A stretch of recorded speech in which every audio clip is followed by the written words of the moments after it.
Hello everyone and welcome back to TowerGate. It is TowerGate day number 1179, 1179, July the 2nd, 2020, Thursday. Thank you so much for tuning in.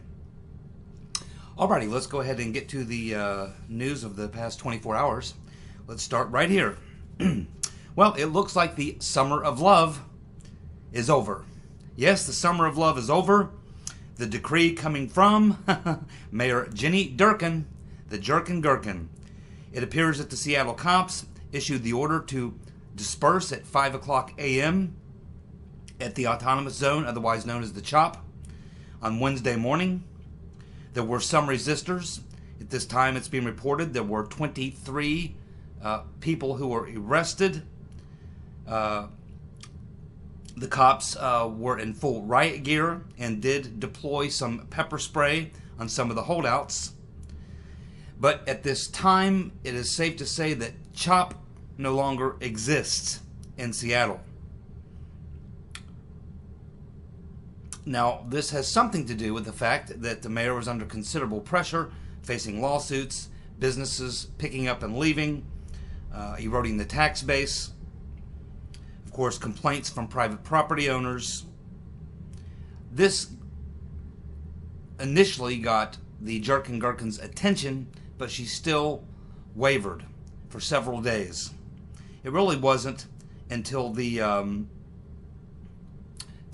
agitators showed up at her house before she finally decided to drop the hammer. Yes, they showed up at her McMansion on Sunday afternoon, and by Monday morning, she was ready to get rid of the autonomous zone at CHOPS. So she gave the order to the police chief, and of course they carried out their orders on Wednesday morning. And as we sit here on Wednesday evening, it appears that all is quiet. Things appear to be getting back to normal. Most of those who were still hanging out have been arrested or moved out of the area. What's amazing is that once they deployed the cops in, it only took about 1 hour. That's all it took. But as we see this autonomous zone being shut down in Seattle, we can see at the same time that a new autonomous zone has now popped up in New York City. Now you would think that Comrade de Blasio would have just learned a very valuable lesson from what happened to the Jerkin Gherkin up in Seattle, and that he would put an end to this before it gets a chance to go any farther. But no, he seems to be perfectly comfortable with having an autonomous zone set up in New York City, despite the failings that he saw in Seattle. So this man is just devoid of any common sense. I mean, it's the only thing you can derive from that. So what does all of this tell? What does this tell us about these blue cities and blue states, and how they handled the situation over these past 3 to 4 weeks? Well, what it tells us is that Trump was absolutely right, 100% correct. On day one, Trump was telling them, you better put this thing down, but they wouldn't listen. Instead, in her case, Mayor Durkin, the Jerkin Gherkin, decided no, it was the summer of love. But now, after beatings, rapes, shootings, and murders, and once they showed up at her mansion, she decided that that was all she could stand. So she learned a very, very hard lesson. Had she listened to President Trump on day one, she would never have found herself in the position she's in now, which is not a good one. She's now sort of in the in-betweens. Nobody likes her on either side. So she didn't make any friends. She didn't make any great political statement. She just showed that she's really quite incompetent and pretty much of an ass, while Trump was proven to be correct. Now we can see over the past week or so, week to 10 days, we are now seeing the pushback, which I said would eventually come. And so now you are seeing some backbone, and you're seeing, because what you're actually seeing here, and these city commissioners and mayors and governors are paying attention, they're realizing that, the citizens, when they find themselves in a situation where they cannot count on law enforcement to defend their property and potentially their lives, The citizens will defend themselves. And that scares them more than anything. And that is what is really getting them to move. So we are seeing the pushback. I think the worst of it is over for now. Although I do believe we're going to see, as I said in previous videos, I think that after the November election, regardless of how it goes, I think that we're going to see, sort of a second wave of this type of thing. But we'll just have to wait and see what happens. And the only thing I can say is I hope that all of you have learned a lesson here, and that is that when the commies show up in your community, maybe you have a good sheriff like we have here, or like the sheriff down in Clay County, Florida, who now has come out and said the exact same thing that our sheriff has said, which is, hey, if you come here, I will deputize every licensed gun owner in the county. So now we have a second sheriff down in Clay County, Florida, did a video standing there with his entire sheriffs and deputy sheriffs.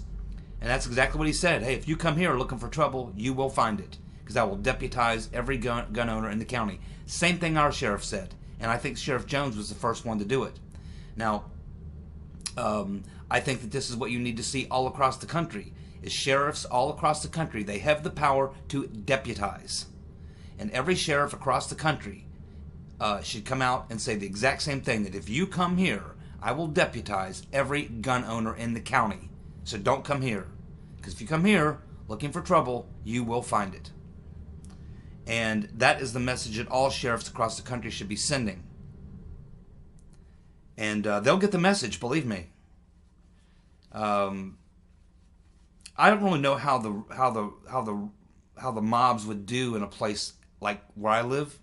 There's so much wide open country, and it's not like a city where you can just go through block after block after block, like destroying properties and all this sort of thing. I mean, we have lots of land and forest and distance and farmland and stuff like that. I mean, houses are really far apart. I mean, you could go up and down certain roads out here where I live, 5-mile long road, and only see 5 houses, farms, and things like that. And so I just don't think that the model that they use works. It works in urban areas, particularly when you have left-wing mayors, governors, police commissioners, and things like that. But I just don't think it works. That model doesn't work in rural areas like where I live. So I don't think we have anything to worry about.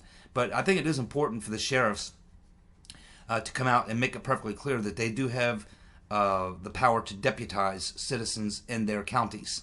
And so I was happy to see a second sheriff come out and say that, and I think that we need to see a lot more than that. And I think that would do a lot to deter these people from coming here in the first place. There's nothing here for them to win. So that is a good message. And the message that you should have gotten from all this is that if you do live in a city, a big city or whatever, an urban area or close to an urban area, maybe some suburban areas that are kind of close to urban areas where you think that you could potentially have this type of problem, now is the time to arm yourself. Hopefully you've learned that when the commies show up on your front lawn and you call 911, the cops ain't coming. Valuable lesson. I hope a lot of people have learned it well, and I think many have, because we're going to talk about that here in a few minutes. Well, we had Governor Inslee up there in Seattle, up there in Washington. He's the governor of Washington State. Governor Inslee booed off stage while he was giving a speech yesterday, mostly being booed from people upset with the widespread business closures due to coronavirus. Believe it or not, Washington State is still literally in phase 1. They've never moved out of phase 1. So the business closures are really crippling business owners in Washington, on top of everything else that they're seeing. Those people have got to be fed up. I think there's a good chance to flip some of these blue states. I really do. And I have quite a few subs on this channel who live in California. And I'm hearing in the comments section that California could be in play. If the Republicans would really make an effort, California could be in play. I think there's a lot of Republicans out in California, or even moderate Democrats out in California, who just don't vote because they just know they're going to lose. And I really do hope that the Republican Party puts some resources into some of these places.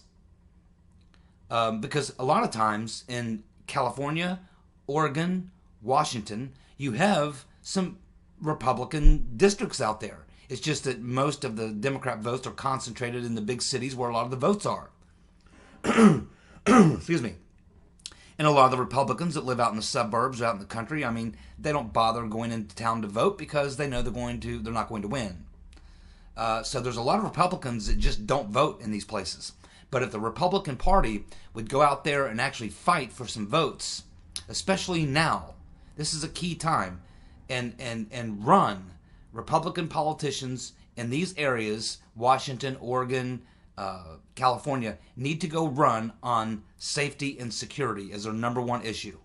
It's a winning issue right now. It will be throughout the election period. I think it may even eclipse the economy as being the number one issue in this upcoming election, the safety and security issue.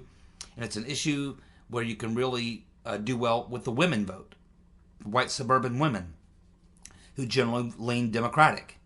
These women can be flipped because when women are in fear of their safety, their security, they start paying attention.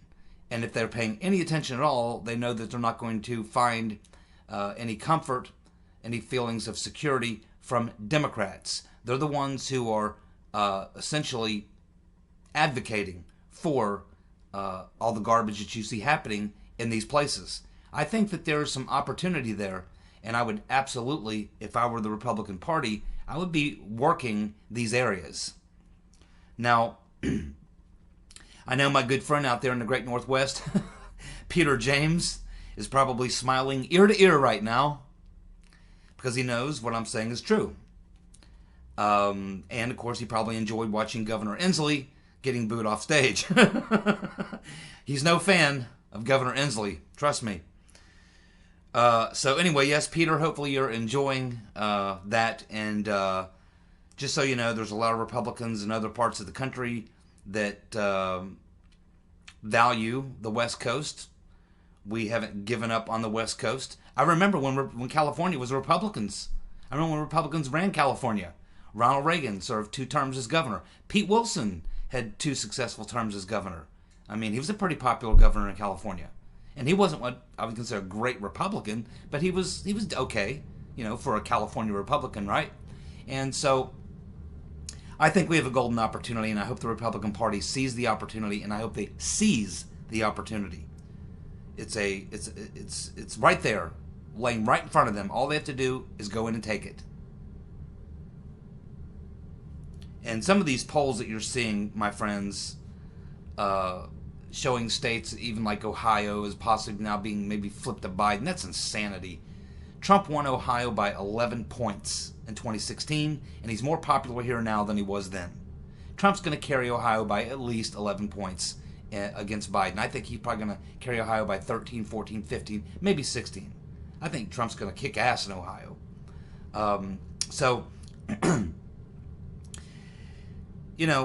We'll just have to wait and see, but my biggest fear in the upcoming election is that the Republicans, they're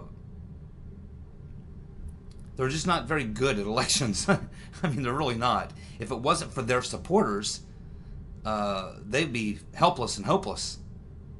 They really don't know how to get it done. So there's a weakness there within the Republican Party in knowing how to win, knowing how to take advantage. And of course, it doesn't help when you've got so many weak-kneed Republicans in the Senate. Some of the things I've been hearing coming out of Republicans in the Senate the last week are just mind-boggling. They don't seem to get it. They have a golden opportunity right in front of them, and what do? They capitulate to Democrats. Instead of seizing the moment, they join. Instead of separating themselves from Democrats and coming out boldly and saying what they should say, is that they're the party of law and order, that they're the party of standing up for our history, and all that sort of thing. That's the good rhetoric that you would use to invigorate your base and let people know where you stand and separate yourself from the Democrats. Instead, We have too many to name Republican senators literally capitulating to the left. And it's just maddening. But we'll do the best we can. But I do hope that we put some resources out there in California, Washington, Oregon. There are Republicans out there. And they will vote if you give them something to vote for. If you give them some hope that they might have a shot at picking off a House seat or a Senate seat. Whether it's a state Senate, the House seats. I mean, your local government's important. State House seats are important. State Senate seats are important. Yes, governorships are the big prize, but, you know, you have a state Congress, a House and a Senate in every state, and those races are important. Republicans need to start focusing there in these blue states. You can't necessarily hope to go in and win the big prize in one election cycle. They need to start digging in these areas. There's gold in them there hills, but you got to dig for it. Now, some very interesting rumors yesterday. Several different stories I stumbled onto. I'm sure many of you did as well. Rumors that Justices Alito and Thomas may retire. Now, I don't know what the time frame is on this. I don't think that they would retire before the election. But, you know, Alito is 70. Thomas is 72. That's your two best, most conservative judges on the Supreme Court. Because Gorsuch is obviously still, we're waiting to see. I didn't like his last vote. He's been okay up until then, but the last vote he cast wasn't good. I didn't like that. Kavanaugh, the jury's still out. I think he'll be okay, but the jury's still out. Roberts is basically a liberal, okay? So he's not really conservative at all. We don't have a swing. He's not the swing vote. He's a Democrat vote in almost every vote. He gives us a win every now and then, but it seems like most of the time Roberts is playing for the other team. So we really don't have a 4-4 court with Roberts the decider. It's a 5-4 court controlled by liberals. But losing Alito and Thomas is a big deal. And it's very likely that both of those guys would retire somewhere, I would think, in the next 4 years. And so there's two judges right there, real conservatives, that you've got to reelect real conservatives to replace them. Not moderate Republicans or anything like that. Actual constitutionalist conservative judges. And Alito and Thomas are really all we've got right now. Those are the two hardcore that we can always count on. And I doubt that they're talking about them retiring before the election. I'd be surprised if that happened, because there really isn't time to nominate a new justice, go through the hearings during a campaign season, election season. It's just, I mean, we're too close to summer. I mean, pretty soon Congress will be breaking for summer break, and then when they come back, it's all going to be election all the time. I don't think Alito or Thomas would do that unless they got some health issues that forced them. So I think we're good until after the election, but it's absolutely critical that Biden or whoever the Democrats nominate not become president, because it's likely that we are going to lose Alito and Thomas within the next 4 years. And we need to make sure we get good, hardcore, constitutionalist conservatives to replace them. Now, you're also going to be looking at two of the most liberal judges who likely will retire within that 4-year period. And that, of course, is going to be Ginsburg and Breyer. So you're looking at the next election. The next president could very likely have a situation where he's replacing 4 Supreme Court justices. 2 of the most conservative and 2 of the most liberal. We want to replace all 4 of them with strong, conservative, libertarian-leaning judges. Absolutely crucial. You know, I think one of the big reasons Trump won in 2016 was judges. And I think it was very good that he came out and put out a list, and that he talked a lot about judges. And I think he should continue to talk about judges. He should continue to talk about the Second Amendment. People are finding out how important that is. People are finding out how important safety and security are And I think the economy will take care of itself. Trump's doing the right things. The stock market's back up to 26. Probably the last 30 days, one of the best stretches in the stock market in our history. The last 2 job reports, fantastic, blowing the critics away. I think we're okay. He does need to focus on the economy, but you know, the new trade deal, the USMCA, just took effect yesterday. So he's got some things to campaign on what he did that were good for the economy. He certainly wants to talk about other things he would like to do that will make it even better. I don't think he's getting blamed for the downturn in the economy because of coronavirus. I don't think Trump's getting the blame for that at all. I think put the economy in a win column for him. But I think the issues I would focus on very much in 2020 are safety and security. It's an issue that really will be important to Trump because I'm told he has an issue with white suburban women.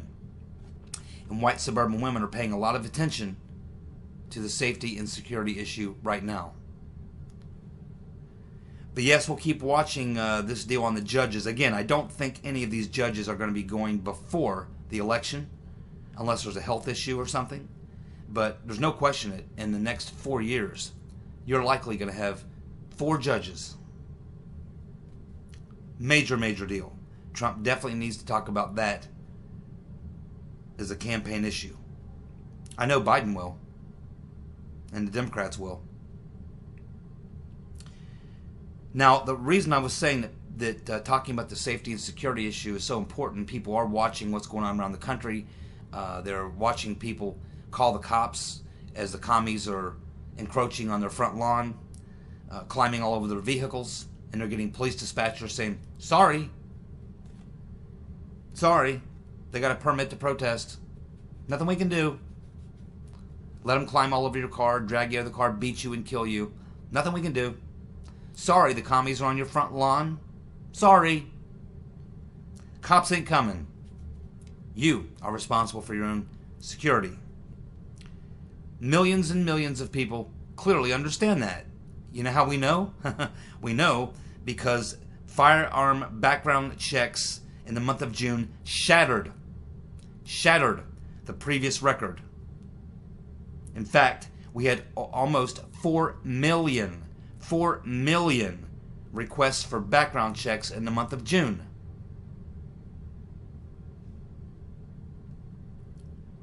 That breaks the old record by about 1.1 million.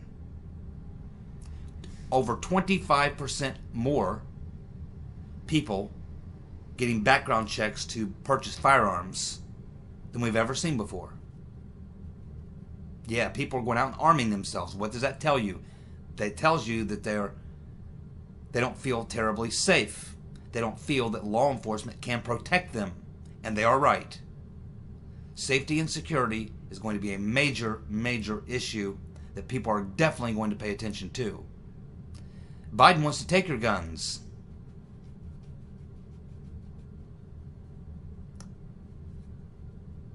Keep that in mind. Well, we have the New York Times. I don't know I do know what's going on there, but every time the New York Times does something you think they can't possibly get any worse, they get worse. So now they write this editorial where they essentially give the thumbs up to blowing up Mount Rushmore.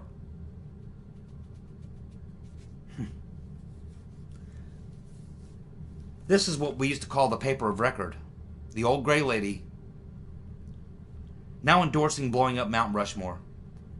Now, a year ago, or a couple years ago, maybe not a year ago, but a couple years back, not that long ago, if someone would have told you that was a New York Times headline, you would have said, no, that's got to be The Onion.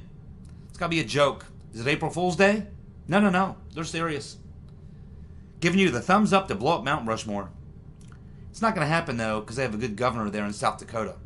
In fact, I think one of the leading candidates for a Republican president in 2024, in my mind, is Kristi Noem. She is rock solid. Rock solid. Really like Kristi Noem. A lot.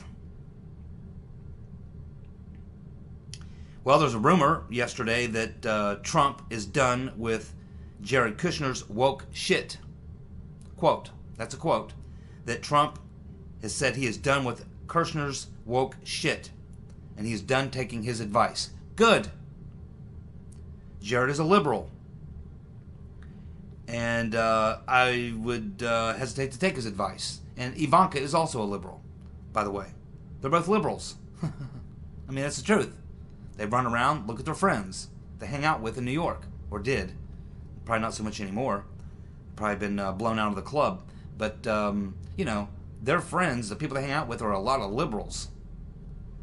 And so, yes, I've never been a big fan of Jared Kushner.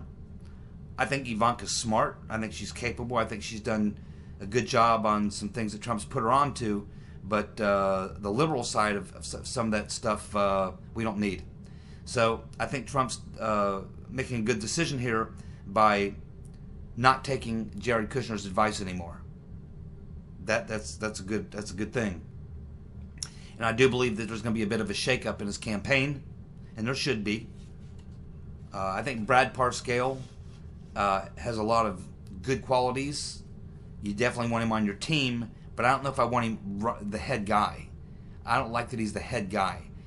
I'd like it if he were involved and in the team. He brings a lot to the table. He's got a lot of skills, but I'm not. I mean, I'd rather see Corey Lewandowski. I mean, I think Corey Lewandowski has got a better, you know. I like Corey Lewandowski's ideas that he basically believes you have to let Trump be Trump, but he also knows where to advise Trump. Hey, you know, stay within the lines. So I think Lewandowski is the best guy that allows Trump to be Trump, but keeps Trump from, you know, sometimes going to the left or right of where you need to be when you're in an election year, where you have to be a lot more careful about things that you do. It can have consequences. So you have to be a little less freewheeling and a little more careful with the tweets and things like that. You got to be a little more guarded during an election campaign, because the other side, their antennae is up, and they can take a lot of little things and turn them into much bigger things than they should be. So you got to be very careful. You have to have a very defensive way of approaching what you do.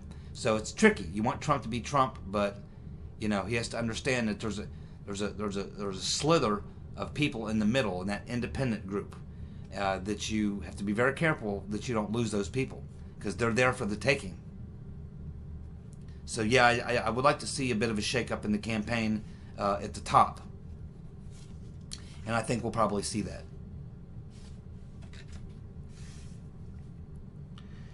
Well, some good news, I guess, regarding Spygate.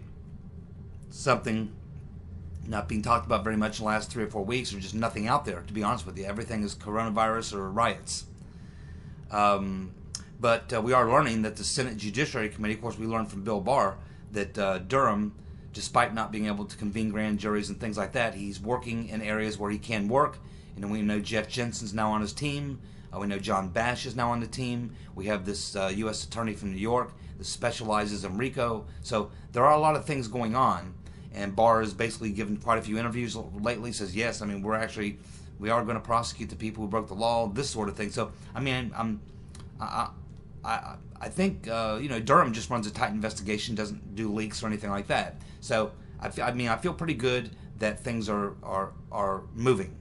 But on another front, we did get some reports yesterday that the Senate Judiciary Committee, Lindsey Graham's committee, they are interviewing people. This has been going on, and I didn't know that, but apparently it has been going on. And on Tuesday morning, they had Bruce Orr. Bruce Orr was there on Tuesday morning, and it looks like that it's being reported that possibly Kevin Kline-Smith, who no longer even works for the FBI, may be getting interviewed this morning, Thursday morning. So they are continuing to conduct the closed-door interviews to go through that long list of people. And so that is actually still going on, according to these news reports. Breitbart, I believe, is where I got that story of someone who's in the know. So yes, Bruce Orr testified on Tuesday morning, and possibly this morning, Kevin Kline-Smith, who of course was fired. Something else we're seeing, as I talked earlier about the pushback, we're not now seeing these Back the Blue rallies. Back the Blue rallies. And these are just rallies designed to show support for the cops. Now, you know, it's a tricky position with me because, you know, I wouldn't say I'm a cop lover or anything like that, but I don't hate cops either. I mean, I recognize them as they're regular folks. Some good, some bad. I think there's more bad than people like to let on. But, you know,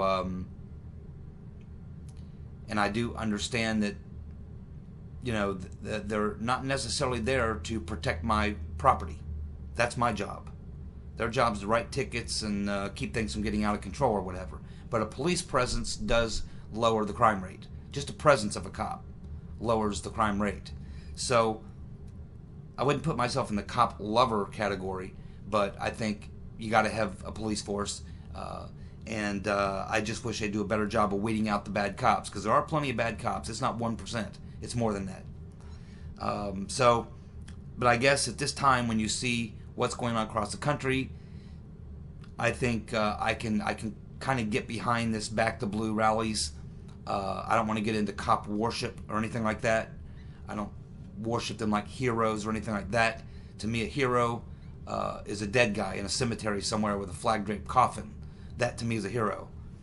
But they have a tough job. There's a lot of good cops, do their job, and they are taking a beating in a lot of these cities across the country. And it's not fair to paint with a broad brush every cop in the country because of a few bad apples. And there's more than a few bad apples.